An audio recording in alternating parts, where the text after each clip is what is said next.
City સંદેશ ન્યૂઝમાં આપનું સ્વાગત છે। વિદેશી પક્ષીઓ બન્યા ગીર સોમનાથના મહેમાન।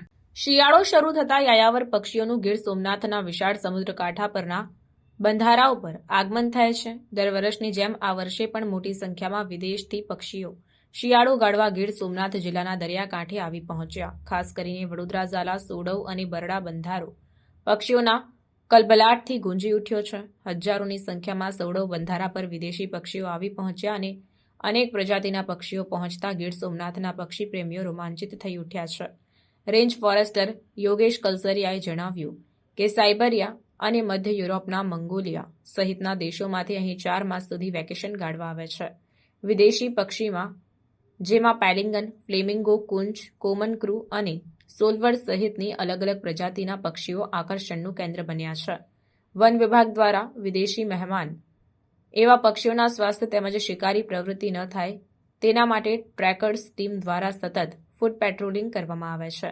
વિદેશથી આવતા કુંજ મગફળીના પાક લણવા સમય આવે છે તેમજ પેલિંગન અને ફ્લેમિંગો છીછરા તળાવ કે કિનારા પર રહેઠાણ કરી નાની નાની માછલીઓનો શિકાર કરી આનંદ લૂંટે છે।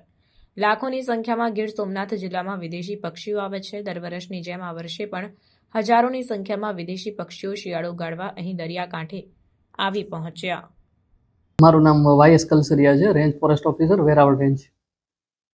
મોટાભાગે અહીંયા માઇગ્રેટરી પક્ષીઓ કે જેવા કે હેરિંગુલ છે, સીગલ છે, તેમજ ફ્લેમિંગો છે, પછી ડોમિસલ ક્રેન છે વગેરે જેવા પક્ષીઓ અહીંયા પ્રજનનકાળ ભોગવવા માટે આવતા હોય છે।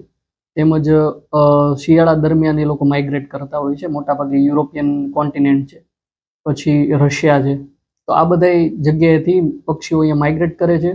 ખોરાકની શોધમાં બી આવે છે, તેમજ ખોરાકને પ્રજનનકાળ અહીંયા સારી રીતે વિતાવી 3-4 મહિના માટે અહીંયા રહે, વસવાટ કરે છે અને પછી પાછા પોતાના હોમ રેન્જમાં જતા રહે છે।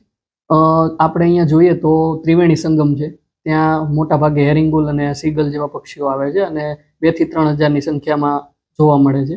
તેમજ પ્રશ્નાવાળા બંધારા, લોઢવા ગામ, તેમજ મોરાસા અને એ બાજુ પક્ષીઓ ફ્લેમિંગો અને ડોમિસલ ક્રેન અહીંયા આવે છે। મોટાભાગે અમે પેટ્રોલિંગ કરતા હોઈએ છીએ, ફૂડ પેટ્રોલિંગ, જેનાથી ખબર પડે કે પક્ષીઓની હેલ્થ સારી છે કે કેમ। તેમજ સ્ટાફને મોનિટરિંગ માટે અમે મોકલતા હોઈએ છીએ।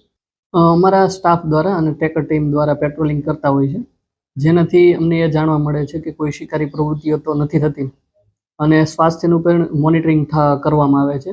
એમની ડાયરેક્ટ નજરથી જોઈને એ વસ્તુ થોડા ઘણા અંશે ખ્યાલ આવી જાય છે અને જેના લીધે શિકારની પ્રવૃત્તિ અટકે તે માટે અમારી ટ્રેકરની ટીમ અને અમારો સ્ટાફ હંમેશા માટે કાર્યરત છે।